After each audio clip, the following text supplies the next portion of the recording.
Morning વિદ્યાર્થી મિત્રો, જય શ્રી કૃષ્ણ. આજે આપણે ચેપ્ટર 4ના વિધાનો સમજવાના છીએ કે પ્રશ્નોના ટૂંકમાં ઉત્તર, અમુક પ્રશ્નો આવશે અને અમુક વિધાનો જે તમારે 2 માર્કમાં કે 3 માર્ક માટે પૂછાઈ શકે. ચાલો, એમાં પહેલું વિધાન આપણે જ્યારે પાઠમાં પ્રશ્ન સમજતા હતા ત્યારે મેં તમને કીધું હતું કે આ પ્રશ્ન તમને વિધાન સ્વરૂપે પૂછાઈ શકે અથવા આ પ્રશ્ન ટૂંકમાં ઉત્તર આપો તમારે 2 માર્કમાં પૂછાઈ શકે. એમાં પહેલો પ્રશ્ન આપણે જોઈએ તો કે વ્યવસ્થાતંત્ર એ એકમનું શરીર છે અને આયોજન એ તેનું પ્રાણ છે.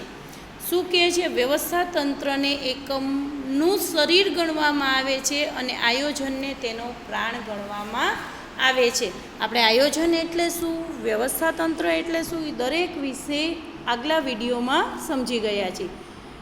ચાલો, એનો જવાબ આપણે જોઈએ. આ વિધાન તમને પૂછાઈ શકે. વ્યવસ્થાતંત્ર એકમનું શરીર છે અને આયોજન એ તેનો પ્રાણ છે. ચાલો જવાબ, તો કે જેવી રીતે આપણા શરીરમાં મગજ નિર્ણયો લે છે, નીતિ નક્કી કરે છે, તે જ રીતે એકમના ધ્યેયો, નીતિ વગેરે આયોજન નક્કી કરે છે. એટલે એમ કે આપણા શરીરમાં કેમ કોઈ પણ નિર્ણય લેવાનું કામ કોણ કરે? મગજ. કાંઈ વસ્તુ આપણે અડવાની તો મગજ એમ કહેશે હવે અડો, એ વસ્તુ ગરમ છે, ઠંડી છે. આપણે મગજ દ્વારા કોઈ પણ નિર્ણયો લેવાતા હોય કે મગજ ચાલતું, આપણે ઘણી વખત એમ કહેતા ને એનું મગજ નથી હાલતું, તો એ કોઈ પણ કાર્ય પ્રોપર રીતે કરી શકે નહીં. અને મગજમાં નિર્ણયો લેવાય છે અને એની નીતિ પણ નક્કી થાય છે. તેવી જ રીતે એકમના નિર્ણયો લેવાનું કામ, ધ્યેયો નક્કી કરવાનું કામ, નીતિ નક્કી કરવાનું કામ વગેરે કાર્ય આયોજનનું હોય છે. જ્યારે વ્યવસ્થાતંત્ર એકમમાં આયોજન દ્વારા નક્કી કરેલા ઉદ્દેશો, નીતિઓ વગેરેના અમલ માટેની વ્યવસ્થા છે.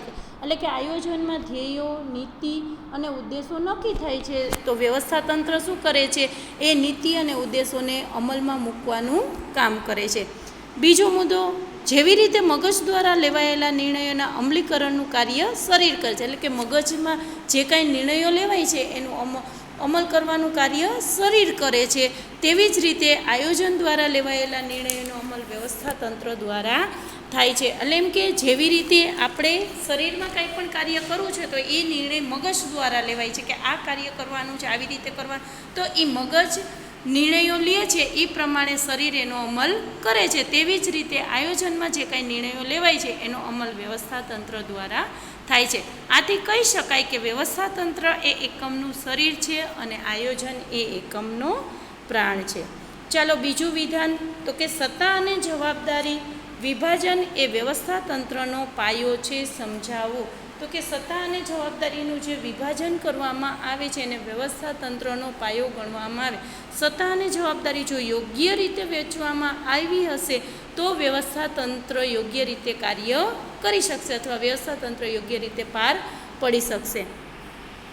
હવે જવાબ જોઈએ આપણે. વ્યવસ્થાતંત્ર વિવિધ વિભાગો અને વ્યક્તિઓ વચ્ચે સત્તા અને જવાબદારીની સોંપણી કરે છે. વ્યવસ્થાતંત્રમાં જુદા જુદા વિભાગો હોય છે અને વિભાગોમાં જુદી જુદી વ્યક્તિઓ કામ કરે છે. એની વચ્ચે સત્તા અને જવાબદારીની સોંપણી કરે છે.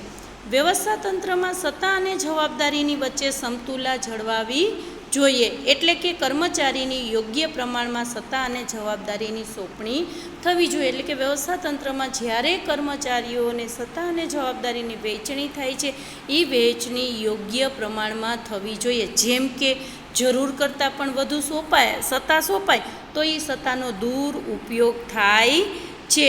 અને જો જવાબદારીના પ્રમાણમાં ઓછી સત્તા સોંપવામાં આવી હશે તો પણ કર્મચારીઓ થોડી જવાબદારી ઘટાડવાનો પ્રયત્ન કરશે. એટલે વધુ સત્તા સોંપાય તો એનો દુરુપયોગ થાય અને ઓછી સત્તા સોંપાય તો વ્યવસ્થિત કાર્ય થઈ શકે નહીં. એટલા માટે કર્મચારીઓ શું કરશે? પોતાનું કાર્ય ઘટાડી દેશે. એટલે કે જવાબદારી ઘટાડવાનો પ્રયત્ન કરશે અથવા તો પોતાને સોંપેલું કાર્ય કરવામાં નિષ્ફળ નીવડશે.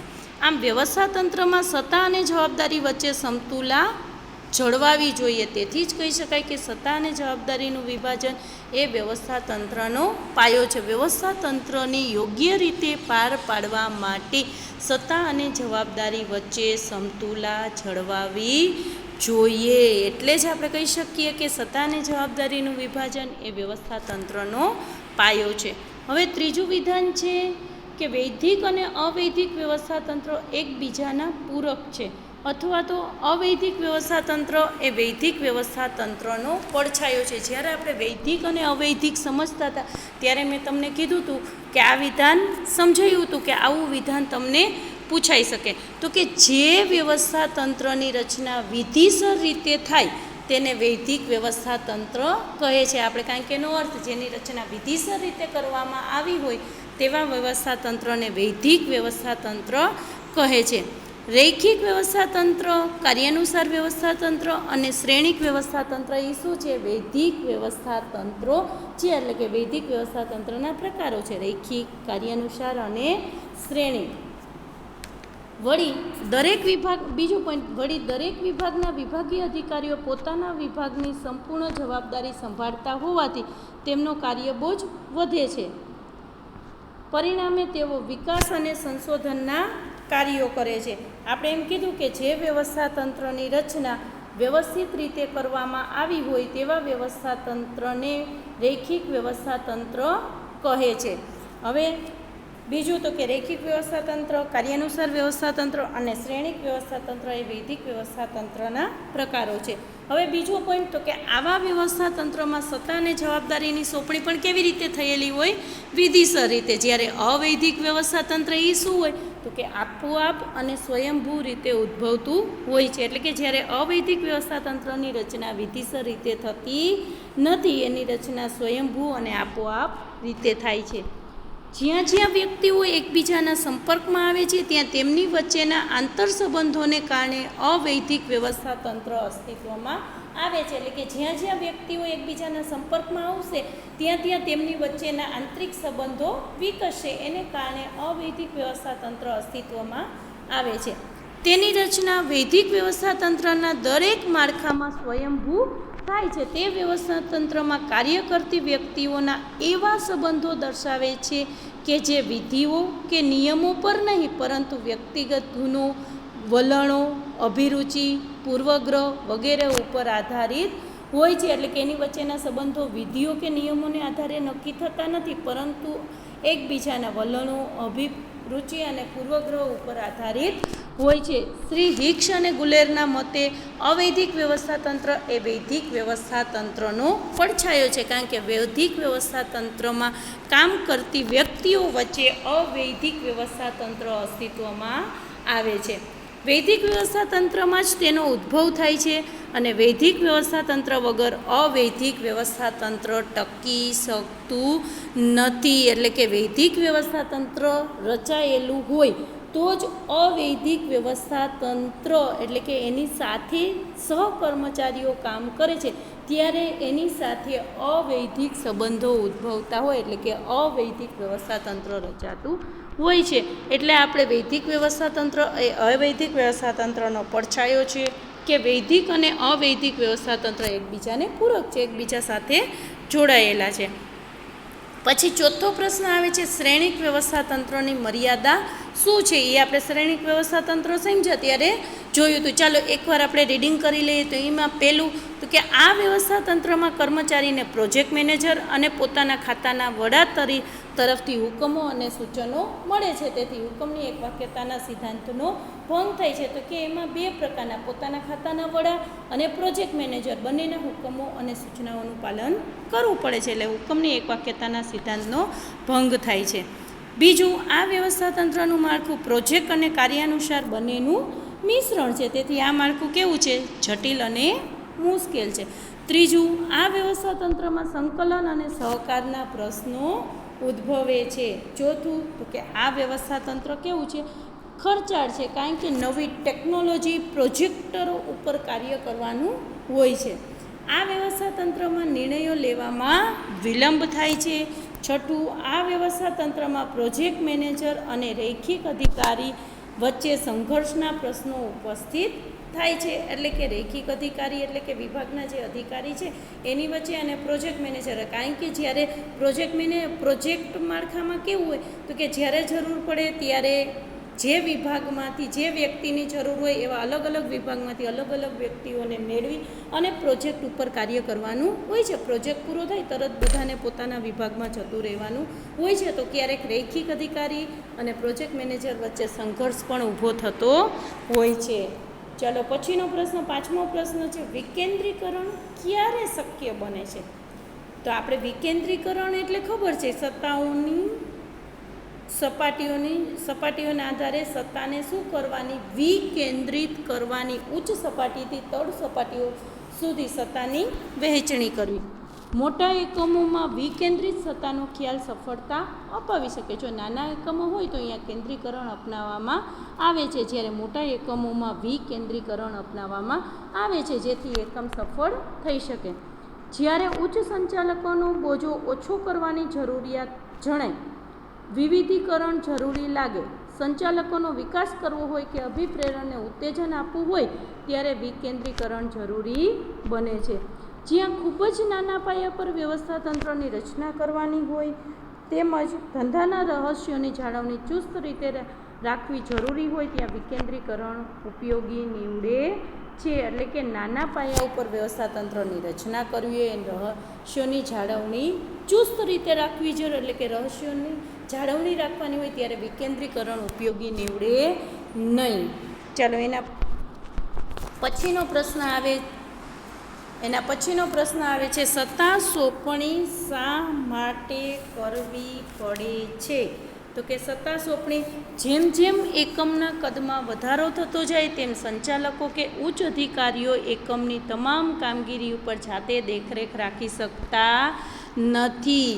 આવા સંજોગોમાં તેઓ મહત્ત્વના કાર્યો પોતાને હસ્તક રાખે છે અને બાકીના કાર્યોની મદદનીશોને સોંપણી કરે છે. એટલે એકમનો કદમાં જ્યારે વધારો થાય ત્યારે સંચાલકો અને ઉચ્ચ અધિકારીઓને કાર્યબોજમાં પણ વધારો થાય છે. ત્યારે શું થાય છે કે દરેક જગ્યાએ સંચાલકો જઈ અને દેખરેખ રાખી શકતા નથી. ત્યારે એ શું કરે છે? મહત્ત્વના કાર્યો પોતાને હસ્તક રાખે છે અને બાકીના કાર્યો મદદનીશોને સોંપણી કરે છે.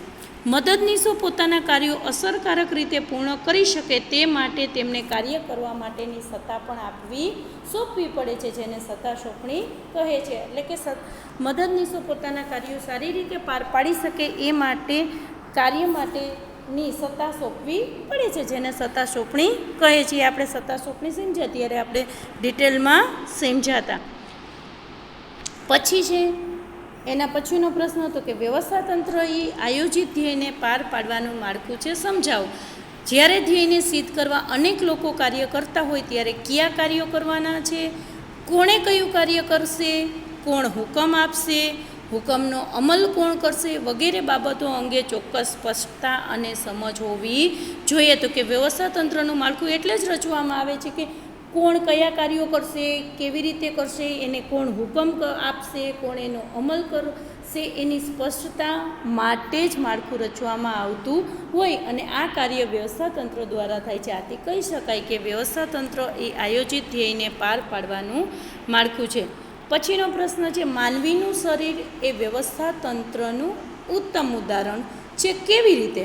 તો કે અંગ્રેજીમાં વ્યવસ્થા તંત્રને ઓર્ગેનાઇઝેશન કહે છે, એટલે કે ગોઠવણી, વ્યવસ્થા તંત્રની ગોઠવણી. તેનો અર્થ થાય છે એક એવું એકમ જેના વિવિધ ભાગો પરસ્પર કેવા હોય? સંકળાયેલા હોય, એકબીજા સાથે વિવિધ ભાગો સંકળાયેલા હોય છે. માનવીના શરીરના જુદા જુદા અંગોની કામગીરી કેવી હોય છે? અલગ અલગ હોય, છતાં બધા અંગો એકબીજા સાથે પરસ્પર સંકળાયેલા હોય છે.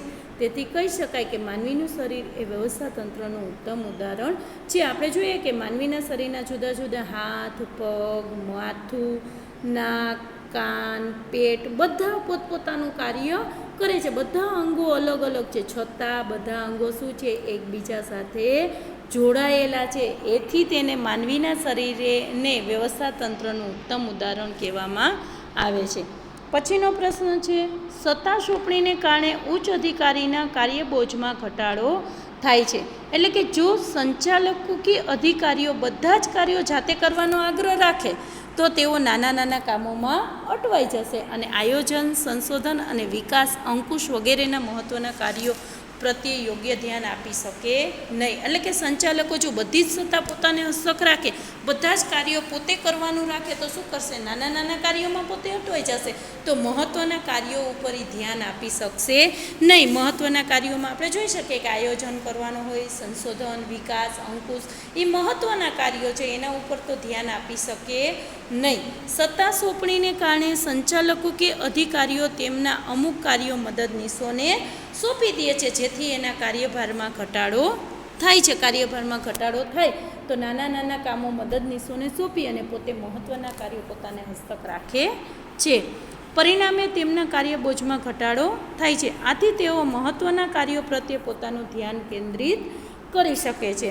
એટલે કે પોતાના કાર્યોની વહેંચણી કરી એટલે નાના કાર્યો અમુક કાર્યો એ મદદનીશોને સોંપી દે અને પોતે મહત્ત્વના કાર્યો પોતાને હસ્તક રાખે છે, જેથી એના ઉપર વધુ ધ્યાન કેન્દ્રિત કરી શકે છે. પછી શું આવે છે તો કે સત્તા સોંપણી અધિકારીઓનું કામ ઓછું કરે છે, જવાબદારી નહીં. સત્તા સોંપણી કરવાથી અધિકારીઓનું કામ ઘટે છે, પરંતુ જવાબદારી ઘટતી નથી. આ વિધાન તમને પૂછાઈ શકે.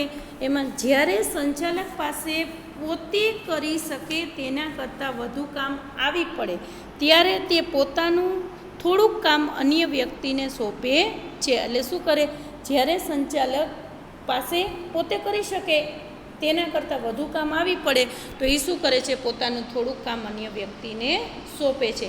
જ્યારે તે અન્ય વ્યક્તિને કાર્યની જવાબદારી સોંપે છે ત્યારે તેના કાર્યબોજમાં ઘટાડો થાય છે, પરંતુ તે કાર્ય અંગેની જવાબદારી ઉપરી અધિકારી કે સંચાલકની જ રહે છે. એટલે આપણે અગાઉ આવી ગયું હતું ને કે સંચાલક પોતે શું કરે છે, પોતાના કાર્યભાર ઘટાડવા માટે અમુક કાર્યો મદદનીશોને સોંપે છે, ત્યારે તેના કાર્યબોજમાં તો ઘટાડો થાય જ છે, પરંતુ તે કાર્ય અંગેની જવાબદારી આખરી તો કોની હોય છે તો કે ઉપરી અધિકારી અને સંચાલકની જ રહે છે. દાખલા તરીકે આપણે જોઈએ તો કે હિસાબી અધિકારી તેના એકાઉન્ટન્ટ પાસે હિસાબો કરે, પરંતુ તેમાં ભૂલ થાય, ગોટાળા થાય વગેરે અંગેની જવાબદારી હિસાબી અધિકારીની જ હોય છે, નહીં કે એકાઉન્ટન્ટની. એટલે કે જવાબદારીમાંથી છૂટી શકે નહીં. સત્તાની વહેંચણી કરવાથી જવાબદારીમાં ઘટાડો થઈ શકે નહીં. આખરી જવાબદારી તો ઉપરી અધિકારીની જ રહે છે. આમ સત્તાની સોંપણી અધિકારીનું કાર્ય ઘટાડે છે, પરંતુ જવાબદારી